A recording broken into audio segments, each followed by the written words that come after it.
নন্দীগ্রামে শহীদ দিবসে শ্রদ্ধা জ্ঞাপন বিরোধী দলনেতার। নন্দীগ্রামবাসীকে প্রতিশ্রুতি দিয়েও রাখতে পারেননি মুখ্যমন্ত্রী। নিজের চামড়া কেটে জুতো বানিয়ে ঋণ শোধের দাবি শুভেন্দু অধিকারীর। তৃণমূল ও বিজেপি আলাদাভাবে পালন করে এই শহীদ দিবস। নন্দীগ্রামবাসীকে প্রতিশ্রুতি দিয়েও রাখতে পারেননি মুখ্যমন্ত্রী, মন্তব্য বিরোধী দলনেতার। নিজের চামড়া কেটে জুতো বানিয়ে ঋণ শোধের দাবি শুভেন্দু অধিকারীর।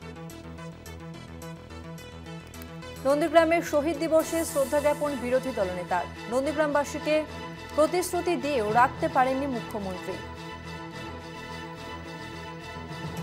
আমরা কথা বলবো, আমাদের সঙ্গে ফোন লাইনে রয়েছে প্রতিনিধি সৌম্যজিৎ চট্টোপাধ্যায়। সৌম্যজিৎ, শুভেন্দু অধিকারীর এই মন্তব্যে তৃণমূল জেলা নেতৃত্বের কোনো প্রতিক্রিয়া? দেখো, আজ 10ই নভেম্বর 2007 সালের 10ই নভেম্বরে যে অপারেশন সূর্যোদয়ের বর্ষপূর্তিতেই কিন্তু আজকে এই শ্রদ্ধা জ্ঞাপন অনুষ্ঠান হয় এবং তৃণমূল এবং বিজেপি দুই দলই কিন্তু আজকের দিনে এই শহীদ দিবসে কিন্তু শহীদদের উদ্দেশ্যে শ্রদ্ধা জানায়।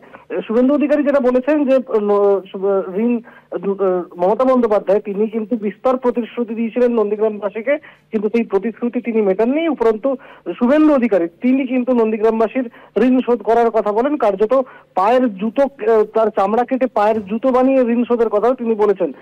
এবং তিনি যেটা দাবি করেছিলেন যে আজকে এই নন্দীগ্রাম দিবস উপলক্ষে বিভিন্ন পর্যায়ী নেতারা এখানে আসবেন।